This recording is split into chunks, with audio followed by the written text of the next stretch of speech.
మాటలను బట్టి నీతిమంతుడు అని తీర్పునందుదు, నీ మాటలను బట్టి అపరాధి అని తీర్పునందుదు. అంటే నీ మాటలు, ప్రతి ఒక్కరి మాట కూడా ఎలా ఉండాలి అంటే జాగ్రత్త కలిగి ఉండాలి, చాలా జాగ్రత్త కలిగి ఉండాలి. నీ మాటలు ఎలా ఉన్నాయో దాన్ని బట్టి అక్కడ లెక్కించబడుతుంది. మన క్రియలను బట్టి మనకి ప్రతిఫలం అనేది ఉంటుంది. విమర్శ దినమున క్రీస్తు న్యాయపీఠ ఎదుట నిలబడ్డప్పుడు దేహంతో జరిగించిన దానికి లెక్క చెప్పవలసి ఉన్నది. అది ప్రతి ఒక్కరు కూడా గుర్తుపెట్టుకొని మాటలు ఎలా ఉండాలి అంటే చాలా జాగ్రత్త కలిగి ఉండాలి.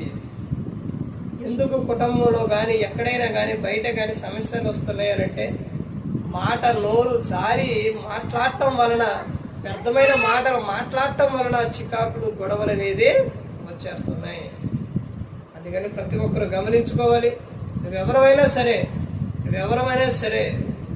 నువ్వు ఈ లోకంలో నీ డబ్బుతోని ఏదైనా కొనగలుగుతావు, నీ డబ్బుతో ఏదైనా చేయగలుగుతావేమో, కానీ నువ్వు ఈ లోకం విడిచినప్పుడు నువ్వు ధనవంతుడివైనా పేదవాడివైనా ఎవరైనా సరే వ్యర్థమైన మాటలు మాట్లాడితే విమర్శించడం మన లెక్క చెప్పవలసి ఉండదు.